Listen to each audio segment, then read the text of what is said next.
dar continuidade à nossa aula, a gente parece.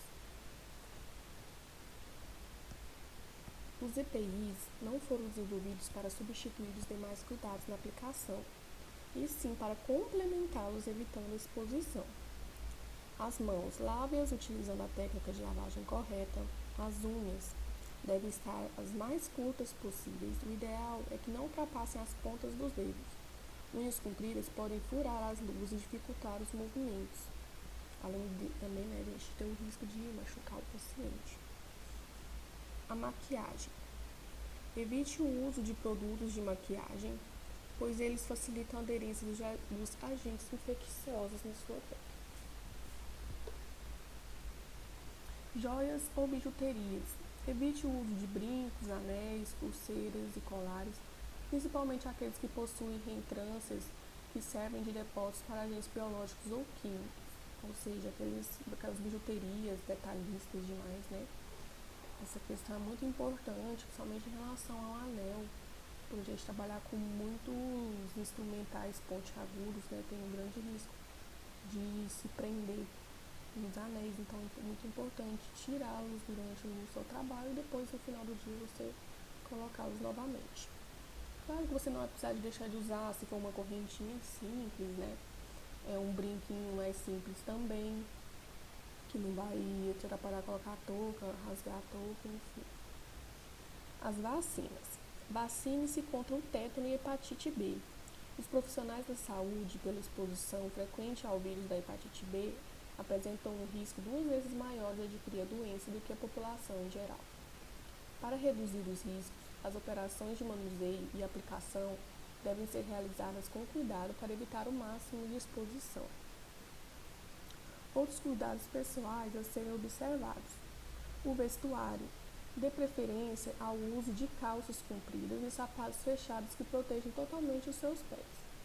Os calçados devem ser de material não poroso e resistente para impedir que seus pés sofram lesões no caso de acidentes com materiais perfuro-cortantes e com substâncias químicas ou contaminação por materiais biológicos. Uma dica de usar é aquele sapatinho, né, que eu mostrei para vocês. Ele é estilo aquele famoso Crocs, né, que é tudo fechadinho na frente. E ele é um material de borracha bem antiderrapante, antiaderente. É uma boa opção para vocês usarem no trabalho. Vou estar voltando aqui para vocês verem. No caso, esse daqui é um exemplo, uma dica boa de vocês estarem usando.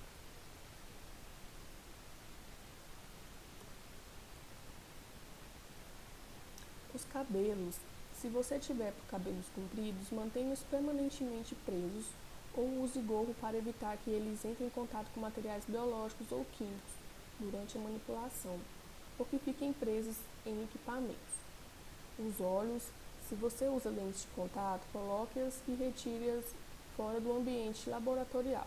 Isso porque as lentes podem carregar e manter agentes infecciosos junto à mucosa ocular. O ideal é usar óculos nesses ambientes. Esse aqui, gente, é muito importante em relação à lente de contato, até na sua casa, a forma de armazenamento. Você nunca deve guardar, né, aquela caixinha com seus lentes de contato no banheiro, porque aquilo ali é uma grande fonte de bactérias, principalmente na hora que você vai lavar as mãos, na hora que você vai dar descarga no vaso. As bactérias sempre ficam ali pelo ar, então é muito importante vocês armazenarem em um local longe, né, de perigo de de pegar alguma infecção ocular. Esse quadro aqui eu coloquei para vocês, se vocês quiserem tirar um print dessa tela, é muito importante para vocês terem como resuminho em relação ao EPI, para saber a função de cada um quando usar. Olha, as máscaras vocês vão utilizar em todos os procedimentos. O ideal é que troque a cada paciente e deve ser de material descartável. Aquela máscara, gente, que eu mostrei para vocês aí em 95, que é do material mais firme, que ela vem de forma anatômica pro rosto, Ela pode ser reutilizada, só que sim, a cada mais ou menos 7 dias, porque você vai utilizar ela, só que você vai ter que, logo de retirar, você vai ter que guardar, né? Dentro de um saquinho, pelo menos, que seria, no caso, um tempo ideal para que as possíveis bactérias que ficam ali superficialmente morram, né? A luva cirúrgica. A luva cirúrgica você vai usar somente em procedimentos críticos, no caso de cirurgias, né? Por ser procedimentos mais invasivos.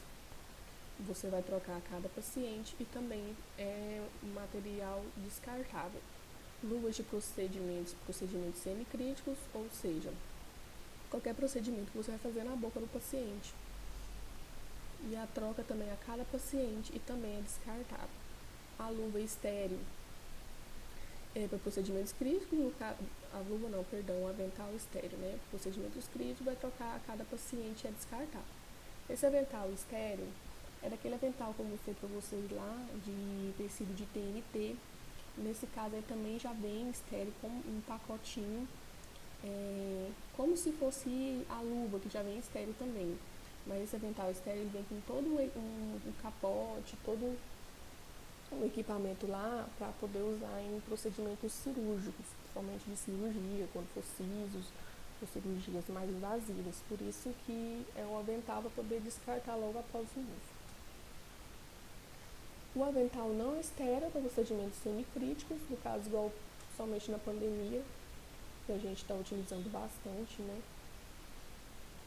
Substituindo o jaleco, justamente por causa desse risco de contaminação. A troca dele é diária ou após a contaminação visível. Ele pode ser descartável ou ter sido lavável, ou seja, pode ser reutilizável, mas antes você tem que lavar ele. O gorro, todos os procedimentos, o ideal é a troca a cada paciente e é descartável. As sapatilhas e os propés, todos os pacientes, toda vez que sair da área de trabalho, você vai trocar e ele também é descartável. Infelizmente, gente, o que a gente vê hoje em dia, principalmente em relação ao uso da touca, da máscara, muita gente acaba reutilizando, né? Acaba usando durante o dia inteiro. Ainda mais agora nessa pandemia que os materiais, né, de procedimento encareceram bastante, então você vai, provavelmente, vocês mesmos devem ver que muita gente acaba que nem troca e acaba mantendo aí até o final do dia.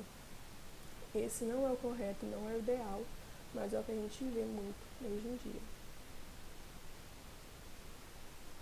Então, a sequência de lavagem das mãos. Essa lavagem das mãos é principalmente utilizada, feita em procedimentos cirúrgicos, quando a gente vai utilizar aquela luva estéreo. Então, como você vai fazer? Primeiro, você vai molhar as mãos sem encostar na pia. O ideal é que seja uma pia que seja acionada, uma torneira que seja acionada ou pelo pé ou por sensor, justamente para não ter que tocar, né, na torneira. Você vai ensaboar as mãos friccionando por aproximadamente 15 a 30 segundos na seguinte sequência. Palma das mãos com movimentos circulares. Esfregou as palmas das mãos, você vai esfregar os dorsos das mãos, ou seja, a parte de cima das mãos, com movimentos circulares também. Os espaços interdigitais, deslizando uma mão à outra com os dedos abertos, ou seja, você vai cruzar seus dedos, vai mantê-los abertos, friccionando entre eles uma mão à outra.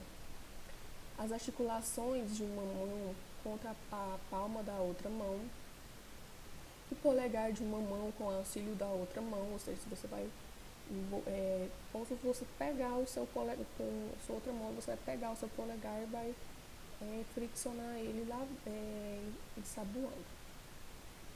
As pontas dos dedos e as unhas na palma da outra mão, o punho com o auxílio da outra mão, enxaguar as mãos retirando totalmente o resíduo do sabão e enxugar as mãos com papel toalha ou algum toalhinha que já é descartável, que vem dentro daquele capote que eu falei para vocês, junto com o avental estéreo.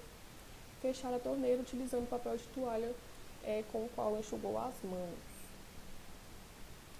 Coloquei para vocês entenderem melhor. E tem na apostila de vocês essa imagem, a forma correta de lavar e higienizar as mãos. Então você vai abrir a torneira, né?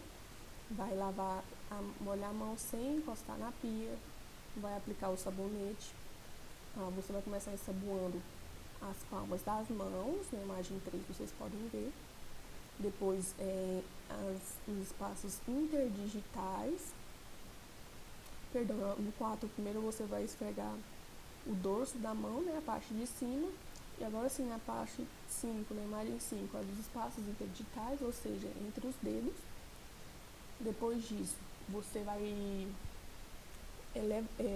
como se você fosse uma mão pegar na outra, só que de forma que as pontas dos dedos, tanto da direita quanto da mão direita e mão esquerda, vai ficar na palma da mão e você vai esfregar essas pontas dos dedos na palma, justamente para poder limpar por baixo das unhas, para o sabonete entrar ali, né, embaixo das unhas, para poder estar removendo resíduos, bactérias que ficam ali. Na imagem 7 vocês podem ver como o dedão, você vai friccionar, né, vai abraçar seu dedão, vai pegar seu dedão com a mão e vice-versa, esfregando ele de forma circular. Você vai, na imagem 8, friccionar as pontas digitais das unhas na mão esquerda contra a palma direita e vice-versa. Na imagem 9 você pode ver como que lava os punhos. Você com uma mão você vai abraçar o punho, né, envolver toda a mão o punho também em movimentos circulares. E vice-versa, tanto mão direita quanto esquerda. E no momento de enxaguar, o ideal é que você não toque na torneira. Por isso que é bom que seja alguma torneira que seja de forma acionada pelo pé, ou então digital, sensor digital, ou pode ser igual essa daí, aquelas torneiras de pressão que você aperta, né, que ela vai estar dispensando a água. Enxagou as mãos, você vai secar com um papel toalha. E se for torneira de girar, você, com a mão que você secou com a toalha que você secou a mão, você vai utilizar ela para poder fechar a torneira.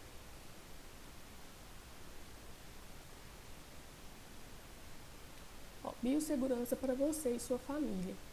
A roupa utilizada no consultório deverá permanecer em um recipiente exclusivo separado das demais peças de uso pessoal, até o momento da lavagem. Sempre lavar separadamente as demais roupas de uso profissional, de uso pessoal. Mergulhar a roupa em solução aquosa de hipoclorito de sódio, ou seja, água sanitária diluída, pelo menos em 5 partes de água. Você vai manter ela de molho por 5 minutos. Proceder à lavagem normal com sabão em pó ou similares. E sempre passar as roupas de trabalho, pois o calor envolvido com o ferro também ajuda a eliminar os micro-organismos. É como se você estivesse ali esterilizando, né, o seu jaleco. Então, gente, é muito importante isso. Sempre que quando você for para casa e for levar seu jaleco para lavar, ou um avental, seja o que for, você vai colocar num saquinho separado. Não coloca dentro da sua bolsa, fora de um saquinho, diretamente. Você vai colocar ela separada, chegar em casa, você vai lavar ela separada das outras roupas. De preferência, você lave nas mãos, dentro de um balde, né, ou uma bacia separada. O ideal é colocar hipoclorito de sódio, né, no caso água sanitária, um tanto que não vai danificar o tecido. Se for roupa colorida, procura algum tipo de desinfectante que não seja a água sanitária, que às vezes pode estar manchando o seu jaleco. Por isso que às vezes é bom até usar o branco, né, que não vai ter esse risco. Aí você vai deixar lá de molho uns 30 minutos, depois vai lavar normalmente. Agora vamos para a parte de limpeza do consultório. Preparação do ambiente. Após cada atendimento, os instrumentos deverão ser higienizados e esterilizados. Esse material deverá primeiramente ser transportado para o local apropriado por meio de bandejas. No local, os instrumentos deverão ser colocados na cuba ultrassônica que deverá ser preenchida com água até o nível indicado do equipamento e detergente enzimático na proporção indicada pelo fabricante. Os materiais deverão permanecer na cuba por 5 minutos. O que seria essa cuba ultrassônica, gente? É como se fosse uma lavadora de louça. Muita gente que não é um hábito aqui que tem no Brasil, né? Mas é como se fosse uma lavadora de louça automática. Você coloca o material lá dentro, coloca o sabão e ela vai sozinha lavar o material. Só porque é muito difícil de você encontrar um consultório que tenha isso. Infelizmente não é todos que têm condições, né, de aderir esse equipamento. Então pode ser que muitos de vocês vão ter que lavar manualmente mesmo. Deverão ser colocadas na cuba todos os instrumentos que são utilizados rotineiramente no consultório, inclusive as placas de vidro e as seringas Carpuli, das quais a agulha deverá ser previamente retirada e descartada no lixo apropriado. Os tubetes também deverão ser retirados da seringa e dispensados em lixo comum, caso sejam de plástico, e caso sejam de vidro, dispensados em lixo para materiais pérfido-cortantes, ou seja, a mesma caixinha que você vai jogar fora as agulhas, se for um tubete de vidro, você também vai descartar nessa caixinha. Às vezes vocês, meninos, podem não estar entendendo alguns instrumentais que eu esteja falando aqui, mas podem ficar tranquilos que vocês ainda vão conhecer, né, esses instrumentais. Por isso que eu vou introduzindo aos poucos, mostrando para vocês entenderem melhor do que eu estou falando. Para superfícies que não podem ser descontaminadas facilmente, indica-se o uso de coberturas descartáveis, pois aumentam a eficiência do controle de infecções com menor gasto e redução do tempo para desinfecção. Todas as superfícies que são passíveis de contaminação e, ao mesmo tempo, de difícil descontaminação devem ser cobertas, inclusive. Ou seja, o que quer dizer aqui? Como a gente já falou no início, existem diversos tipos de detergentes, né, enzimáticos, no caso desinfetantes, para utilizar em alguma coisa. Tem os específicos para utilizar de lavagem dos materiais e os específicos de limpar as superfícies, onde não podem ser esterilizados. Então aqui, às vezes, para poder ajudar nesse controle de infecção, inclusive de infecção cruzada, o indicado seria cobrir alguma dessas superfícies, né, no caso aqui. As alças do interruptor, do foco, ou seja, aquele foco de luz que o dentista precisa poder conseguir, né, operar dentro da boca do paciente, tem as alcinhas, então aquilo lá, o ideal é que cubra. Pode ser utilizado aqueles filme PVC, no caso o papel filme, ou então aquele saquinho de geladinho que todo mundo deve conhecer. Tubo, alça e disparador de raio-x. Esse do raio-x daqui é importante a gente encapar o cabeçote dele, né? Porque na hora de realizar o raio-x no paciente, a gente vai manipular aquilo ali. Então o ideal é que cubra para trocar a cada paciente que for realizar o procedimento. Filme radiográfico, pontas de alta e baixa rotação, a seringa tríplice. Essas pontas de alta e baixa rotação, gente, é o motorzinho do dentista. O ideal é protegê-las também. Pode ser com aqueles saquinhos de geladinho. E a seringa tríplice é aquela seringuinha, aquela disparadorzinho de água e de ar que a gente sempre utiliza. Ela fica ali, né? Muito difícil de alguém esterilizar ela, se bem que é possível, mas não é o hábito de todo mundo. Então, por isso, o ideal é que cubra ela também com esse saquinho de geladinho. A haste da mesa auxiliar, ponta do fotopolimerizador. O que é essa haste da mesa auxiliar? É onde a gente pega aquela mesinha e fica acoplada aos motorzinhos. A gente sempre está ali manuseando, né, puxando, adaptando de forma melhor para poder estar trabalhando ali. E a ponta do fotopolimerizador, o fotopolimerizador é um dispositivozinho que tem uma luz azul, né, que o dentista usa para endurecer resina, cimento, essas coisas. No caso é o laser, que provavelmente todo mundo conhece, deve conhecer melhor popularmente, né? A ponta da mangueira do sugador, ou seja, onde isso aqui é principalmente para vocês que vão estar trabalhando ali, né, auxiliando o dentista com o sugador. É muito importante que cubra com um saquinho também ou o filme PVC, no caso o papel filme. A ponta de aparelho de ultrassônico, esse aparelho ultrassônico é o aparelhinho que vibra para a gente fazer raspagem. E a cobertura deve ser de material impermeável e descartada após o atendimento de cada paciente, podendo ser usada de folhas de alumínio, capas plásticas e filmes PVC. O uso adequado das coberturas depende dos seguintes passos: colocação da cobertura limpa, preferencialmente com luvas ou na impossibilidade com as mãos limpas, sem ferimentos ou lesões, né, para não ter risco de contaminação. Após o uso, remoção da cobertura utilizada com luvas grossas de borracha, repetição desse processo a cada atendimento. Ou seja, na hora que acabou o atendimento, você vai remover todos esses saquinhos, né, que foram utilizados para recobrir as superfícies, porque para não ter risco de acontecer a infecção cruzada, que vocês viram lá no início da aula, que era, né? Porque aquilo ali, durante o procedimento, foi totalmente contaminado para manuseio, né, do dentista. Então, a cada término de atendimento, vocês têm que trocar. O ideal é que vocês estejam com as luvas de borracha, ou então as luvas que acabou de atender, para não tocar diretamente naquela superfície contaminada. Depois disso, você vai limpar, né, e recobrir novamente essas superfícies.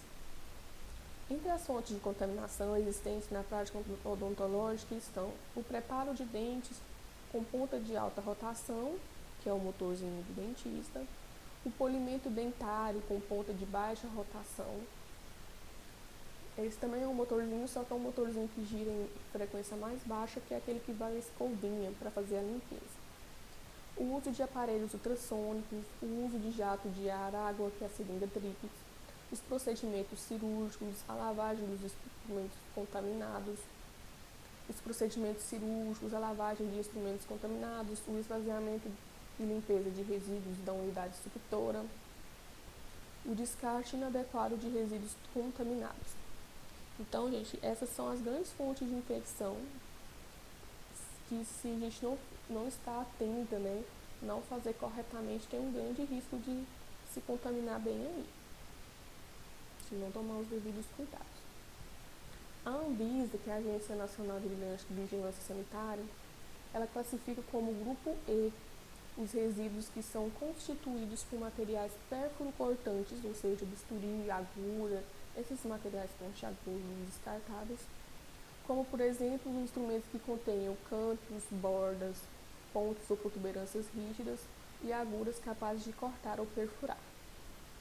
O grupo E, que é o grupo dos materiais pérfuros cortantes, são as lâminas de bisturi, lancetas, as micropipetas, lâminas e lamínulas, espátulas e todos os utensílios de vidros quebrados no laboratório, como as pipetas, porque pipetas é um tubinho de vidro que é mais utilizado em laboratório. Tubos de coleta sanguínea, placas de Petri, lâminas de barbear, agulhas, scalpes, ampolas de vidro, brocas, limas endodônticas, pontas diamantadas e outras similares como potencial perfuração ou de corte.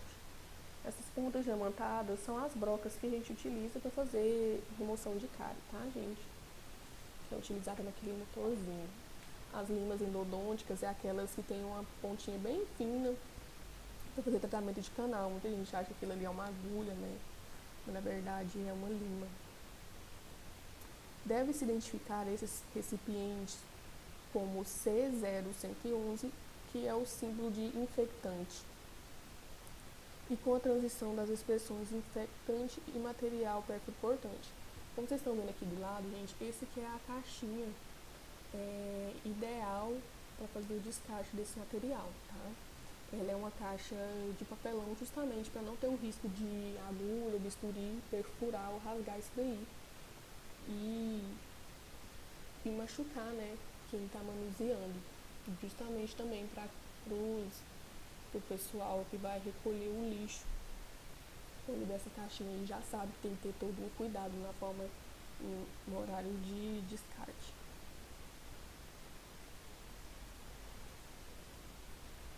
Após o fechamento do coletor de material pérfuro cortante, ele deve ser colocado em um saco plástico branco leitoso padronizado e nesse saco deve-se constar o símbolo de material infectante. Em seguida, o saco deve permanecer em local apropriado, aguardando a coleta especial. O coletor deve ser usado adequadamente e deve conter, se possível, o desconector. A agulha de anestesia pode ser desconectada no próprio coletor. Nunca preencha o coletor acima da linha pontilhada e mantenha o coletor em suporte próprio. Nunca deixe o coletor no chão ou superfície úmida que são passíveis de respingos, porque justamente por ser de papelão, né, gente, a caixa se molhar não vai adiantar nada. Essa linha que fala o limite, ainda até aqui as setinhas, ó,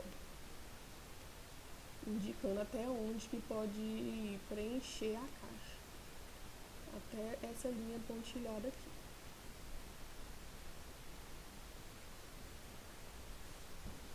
O lixo sólido, como a gás, o algodão, sugadores, campos e outros, deve ser colocado em um saco plástico branco leitoso e impermeável, ou seja, um saco específico para lixo contaminante, porque esses não têm risco de perfurar o saco. O saco deverá ser preenchido somente 2/3 do seu volume para facilitar o seu fechamento. Siga o mesmo procedimento de rotulagem citado anteriormente e as lixeiras devem ter tampas e pedais. Aqui está mostrando como que é montada aquela caixinha lá. Aquela caixinha, gente,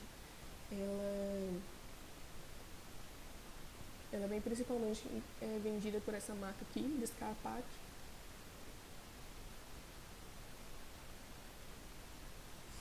Ela vem desmontada, porque ela vem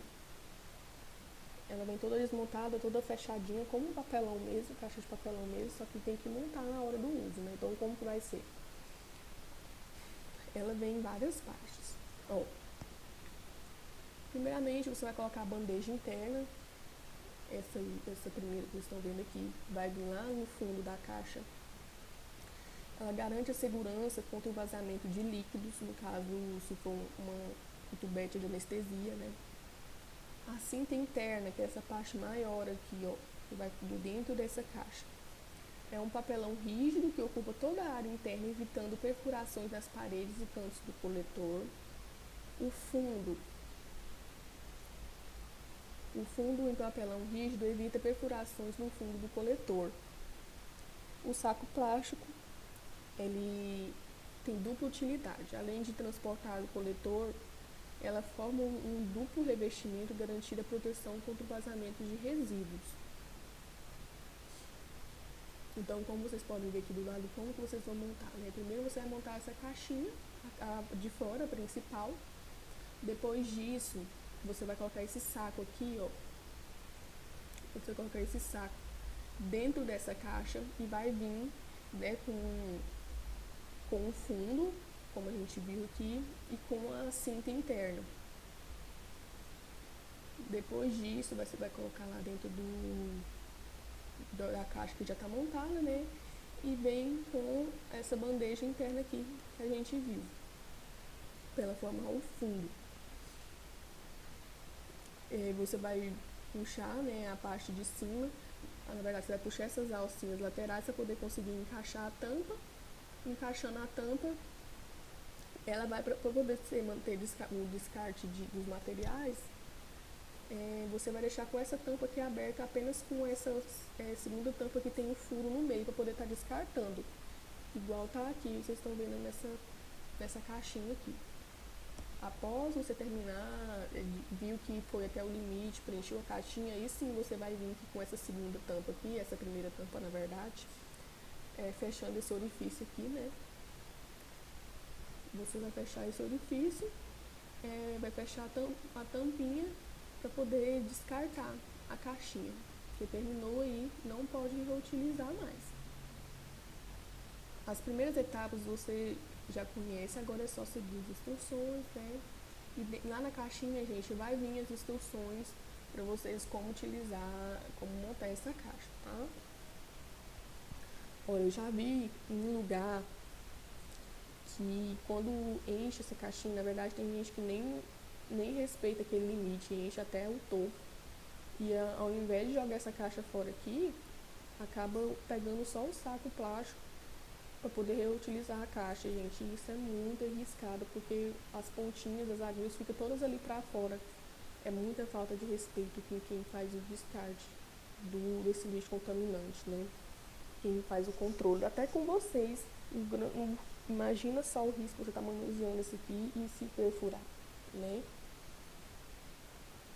Então não aceitem isso.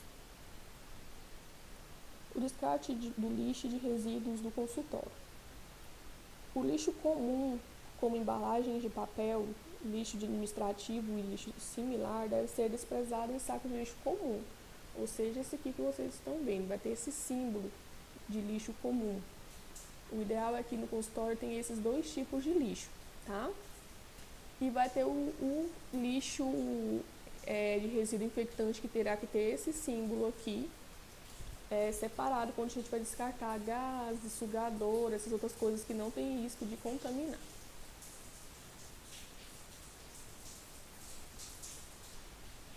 Caso você sofreu algum acidente, né, no momento de descarte desse lixo, o que você vai fazer? Você vai lavar rigorosamente com água e sabão o local da ferida, em caso de exposição cutânea, ou seja, em caso de cortes. Recomenda-se o uso de solução antisséptica desgermante, no caso PVPI ou clorexidina. O que é esse PVPI iodo? É aquele curativozinho todo vermelho, é como se fosse um metiolate.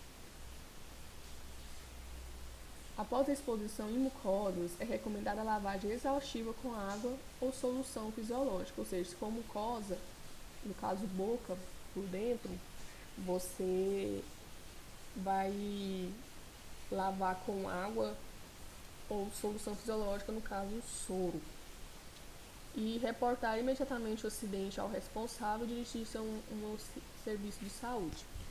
Como já falei para vocês, o ideal é que quando ocorrem esses acidentes, até com dentista, quem trabalha na área de saúde, se for com um paciente que está ali na cadeira, o ideal é que vá, né, até um hospital, um posto de saúde, fazer um exame para poder saber, né, se ambos, ninguém tem uma doença que tenha risco de se infectar por causa desse acidente. A mesma coisa vai ocorrer aí, só porque como vai ser o lixo, né, já tem vários dias de uso, o ideal é que lave e corra lá para o hospital ou posto de saúde para tomar as medidas cabíveis frente a esse tipo de acidente.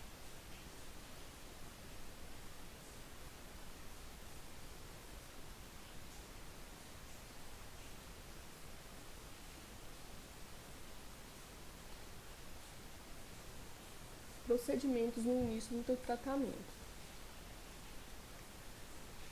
Inicia-se sempre com lavagem das mãos antes de qualquer procedimento.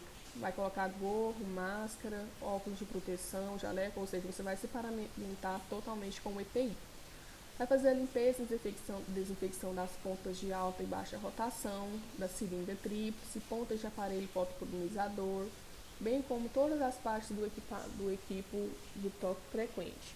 Vai ativar as pontas de caneta em movimento por 30 segundos, ou seja, terminou o procedimento ali, você vai pegar aquela caneta, né, vai limpar ela, aí você pode ir ali em cima mesmo da cuspideira, você vai pisar para ativar aquele motorzinho para poder dispersar a água que fica ali, né, dispensar algum tipo de bactéria. Vai enrolar essas pontas e as áreas de toque frequente com coberturas descartáveis e colocar os instrumentos estéreis na bandeja esterilizada. Colocar os instrumentos termosensíveis em solução esterilizante, deixar por tempo estabelecido pelo fabricante e enxaguar com álcool soro fisiológico estéril. Instrumentos esterilizados devem ser mantidos em caixas fechadas até eles serem usados. Lavar novamente as mãos, colocar as luvas de látex descartáveis ou estéreis escolhidas de acordo com o procedimento a ser realizado. Durante o atendimento, você vai evitar tocar outras superfícies com a luva contaminada. Caso haja necessidade, usar sobreluvas de plástico ou de plástico descartável. Essa sobreluva, gente, é aquela luva de plástico que vem em caixa de tinta de cabelo, né? Aquilo ali ali a gente chama de sobreluva, você usa em cima da luva, caso para não ter que ficar removendo ela, caso precisar de pegar alguma coisa ou tocar em alguma superfície assim. Então, gente, esse procedimento aí você vai realizar sempre a cada troca de paciente, tá? Para evitar a contaminação cruzada. Os procedimentos entre os pacientes. Você vai retirar e descartar as luvas, vai lavar as mãos, colocar a luva de limpeza, colocar a caneta de alta rotação em movimento por 15 segundos, retirar as coberturas descartáveis, remover os instrumentos cortantes e colocá-los em recipiente próprio, limpar e desinfectar a cuspideira. Você vai retirar o sugador e colocar uma substância desinfectante no sistema de sucção, ou seja, vai colocar um detergente desinfectante dentro de um potinho e vai colocar lá a cana do sugador para sugar aquele detergente, né? Desinfetar as superfícies, vai lavar e secar os instrumentos e colocá-los para esterilizar. Retirar as luvas de limpeza, colocar novas coberturas, nova bandeja, instrumentos estéreis, lavar as mãos e colocar um novo par de luvas. Esses são os procedimentos que devem ser feitos a cada troca de paciente. Observação. As recomendações devem ser seguidas rotineiramente no cuidado de todos os pacientes, ou seja, todos os dias você tem que fazer isso. Procedimentos no final do dia. Você vai retirar os procedimentos da etapa entre pacientes, vai colocar a caneta de alta rotação em movimento por 30 segundos, como eu expliquei para vocês, né? Terminou de atender o paciente, vai limpar, desinfectar a caneta e vai com ela ali em cima da cuspideira, vai ativar para poder eliminar aquela água que foi utilizada ali, né, no último paciente, para não ter risco de bactérias da boca do paciente para outro. Você vai desinfectar as pontas, vai lavar as bandejas instrumentais, vai colocar para esterilizar, desinfectar a cuspideira, o sugador, vai retirar o seu avental, retirar as luvas, descartá-las sempre logo após o procedimento, vai lavar bem as mãos, preencher as fichas, abrir portas ou tocar qualquer superfície contaminada estando de luvas. Então, gente, quando você estiver de luva, você não pode fazer nada que seja fora do seu ambiente, né, ali, que não seja para descarte do material contaminado. Lembrar que a máscara também está contaminada após o atendimento. Não tocar na parte frontal, ou seja, na parte de fora da máscara, com as mãos desprotegidas, nem deixá-la pendurada no pescoço após o procedimento no final do dia. Colocar as luvas grossas de borracha antes de iniciar o procedimento de limpeza e desinfecção. Lembretes técnicos. Superfícies contaminadas por sangue e secreções devem ser submetidas a processo de descontaminação e desinfecção imediatamente, utilizando os desinfetantes. Isso aqui, gente, porque para vocês verem, esse que é o motor de alta rotação, o motorzinho do dentista. Vamos arrumar isso aqui direito, né, gente?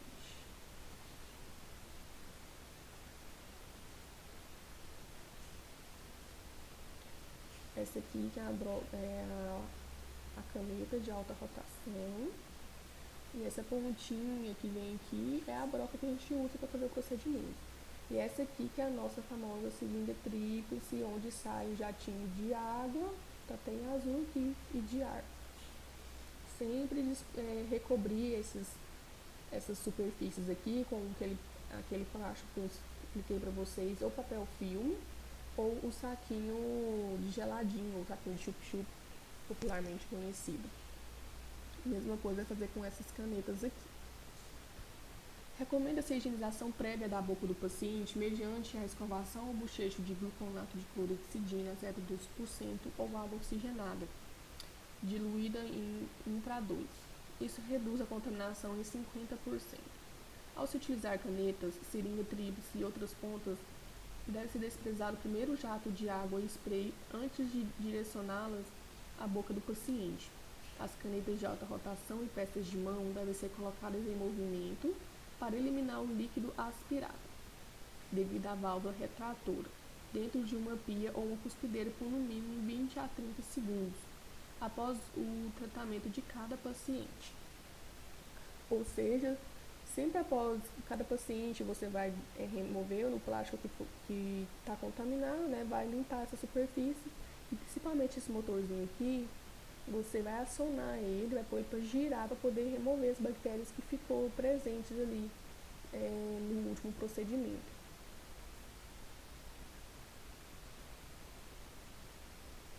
A saída externa, o ralo, para onde correm os dejetos da cuspideira e do sugador, deve se localizar fora do ambiente de atendimento aos pacientes. Existindo aparelhos de ar-condicionado, estes ondas devem ser usados ininterruptamente. O ambiente necessita de ventilação natural. Os filtros devem ser substituídos por outros limpos ou lavados semanalmente, ou seja, filtro de ar-condicionado, lavar, limpar ele, tirar para relimpar, para limpar pelo menos uma vez por semana. As roupas, tecidos e correlatos que estejam contaminados com material biológico devem ser manipulados com a mínima agitação possível e acondicionados em sacos plásticos antes de serem enviados para lavagem, ou seja, remover o avental ou jaleco ali e não ficar sacudindo, porque senão vai dispersar toda a bactéria que está ali grudada. O material descartável utilizado, como a gasa, algodão, sugadores e outros, deve ser desprezado em saco de lixo rotulados como contaminado, com aquele símbolo que eu mostrei para vocês, que devem ser depositados em local inacessível a cães e roedores. Eu vou parar por aqui, meninas, e vou dar continuidade na próxima aula, no próximo vídeo, tá? Que vai ser a aula 3. Essa aqui que nós vimos é a aula 2. Vamos partir agora para a aula 3.